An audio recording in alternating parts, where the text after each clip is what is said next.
नमस्कार मंडळी, आपण पाहत आहात लोकशाहीचा आवाज, जनतेचा मंच, मतदारांचा विचार. आज आपण खास संवाद साधणार आहोत आंबुलगा जिल्हा परिषद निवडणुकीतील एका उमेदवारासोबत जे आपल्या भागातील विकास, पारदर्शकता आणि लोककल्याणाचा नवा आराखडा घेऊन मैदानात उतरले आहेत. चला तर मग स्वागत करूयात. साहेब, आपला अल्पसा परिचय द्या, ओळख आणि प्रेरणा. नमस्कार. नमस्कार. मी विठ्ठलराव पाटील, अवळसांगवी येथील रहिवासी असून मी अवळसांगवी आणि गिरकताळ आमची ग्रुप ग्रामपंचायत आहे. या ग्रामपंचायतच्या माध्यमातून मला लोकांनी 10 वर्षापूर्वी मला सरपंच म्हणून ठेवलेला आहे.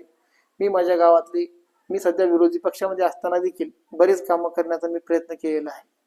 आपण आंबुलगा मतदारसंघाचे प्रतिनिधित्व करायचं का ठरवलं आहे? मी तुमच्या माध्यमातून मी सांगू इच्छितो की आमचे वडील स्वर्गीय वामनराव पाटील यांनी काँग्रेसच काम केले आहे आणि त्याच्यामुळं मला काँग्रेसबद्दलची खूप म्हणजे मला आस्था आहे. काँग्रेसबद्दल मला आवड आहे आणि मी आतापर्यंत माननीय निलंगेकर साहेब, आमचे विलासराव देशमुख साहेब, अमित भैया साहेब त्यांच्या नेतृत्वातून मी काम करत असताना लोकसेवेला डॉक्टर काळगे साहेबांसाठी आम्ही खूप प्रयत्न केला आणि मला अभयदादा साळुंकेने मला आंबुलगा सर्कलमध्ये सर्कल प्रमुख म्हणून नेमल्यामुळं.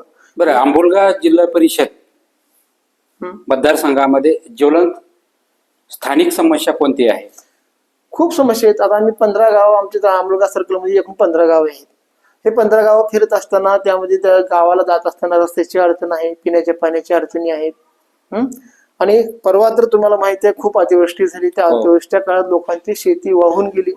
ते वाहून गेल्यानंतर शासनानं एक थोडंसं बजेट मंजूर केलंय असं म्हणतंय, पण ते काही लोकांना पडले, काही लोकांना आणखी पडलंच नाही.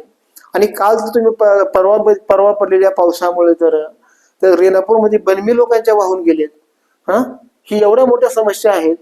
बरं साहेब, आपण निवडून आल्यास आंबुलगा जिल्हा परिषद मतदारसंघामध्ये आपण निवडून आल्यास आपली पहिले पावले काय असतील? विकासाच्या बाबतीत आपले पहिले पावले काय असतील? हे बघा, आम्ही काँग्रेस पक्ष मुळापासून सामान्य लोकांच्या सोबत राहणारा पक्ष आहे. म्हणून आम्ही जे आमचे तळागाळातील लोक आहेत त्यांचा विकास करण्याच्या आम्ही दृष्टिकोनातून आम्ही राजकारणात उतरलेले आहोत आणि त्या लोकांचा विकास झाल्याशिवाय आम्ही स्वस्थ बसणार नाही.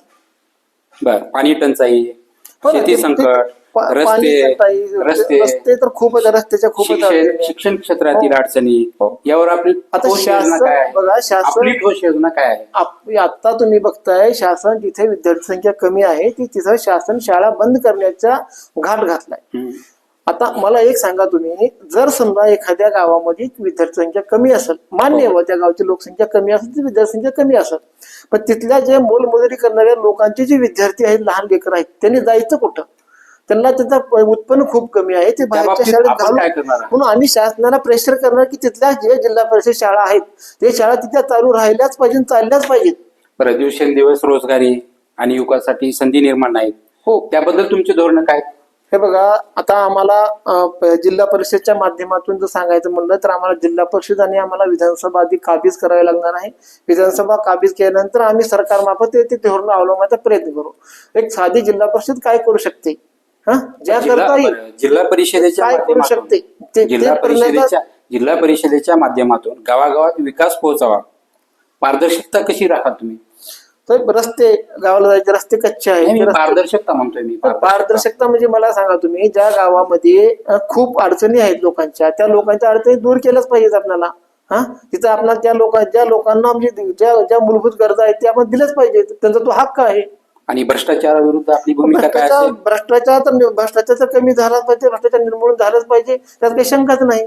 महिलांसाठी आणि वंचित घटकासाठी आपण कोणते उपक्रम राबवणार? महिलांसाठी बचत गटाच्या योजना आहेत त्या सक्षम केल्या पाहिजे, त्यांना ते कर्ज दिलं पाहिजे, अनुदान दिलं पाहिजे, ह्या सगळ्या गोष्टी केल्याच पाहिजेत. वंचित घटकासाठी काय करणार तुम्ही? जे की तुमच्या जिल्हा परिषद मतदारसंघामध्ये आजही असे अनेक वंचित कुटुंब आहेत जे की त्यांना जेवणाच्या देखील समस्या आहेत, त्यांच्यासाठी आपण काय करणार?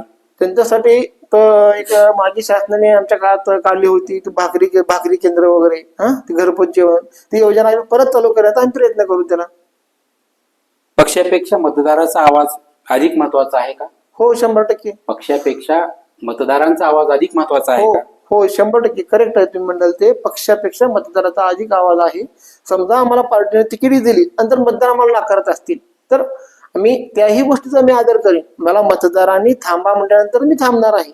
आणि हे 100%. पक्ष निर्णय आणि मतदार हित यातील संघर्ष झाला तर आपण कोणाला प्राधान्य द्याल? नाही, आम्ही दोन्हीचाही आदर करू. आम्ही पक्षाचाही आदर करू आणि मतदारांचाही आदर करू.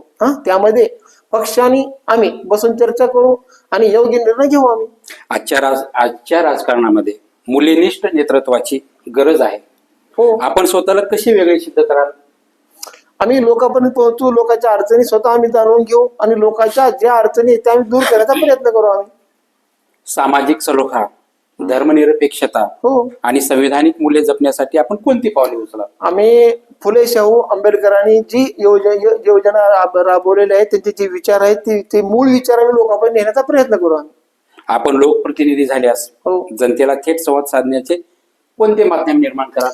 डायरेक्ट संपर्क लोकांसोबत ठेवू आम्ही. थेट संबंध. बिलकुल डायरेक्ट संपर्क आम्ही लोकांसोबत ठेवू. कुटुंबामध्ये आम्हाला दलाल लागणार नाही, कोणी लागणार नाही. बरं साहेब. त्याची आम्ही ग्वाही देतो आम्ही. बरं साहेब, आपल्या मते एक आदर्श जिल्हा परिषद सदस्यामध्ये कोणते गुण असावेत?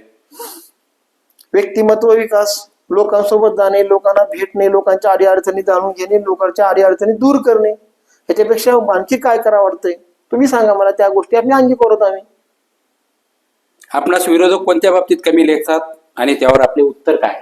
आता विरोधक आम्हाला का कमी लागतात? आमची सत्ता नाही, आम्ही सत्तेच्या बाहेर आहोत. विरोधकांना सत्तेची मस्ती आहे, त्यांच्याकडे महाग पैसा आहे. तुम्ही बघितलं नाही कालच्या उत्तर निवडणुकीत. काय द्याल त्यांना? आम्ही त्यांना सांगेल जरा बुवा, आम्ही सामान्य घरचे आहोत, साधे माणसं आहोत. आम्हाला संधी देऊन बघा एक वेळा.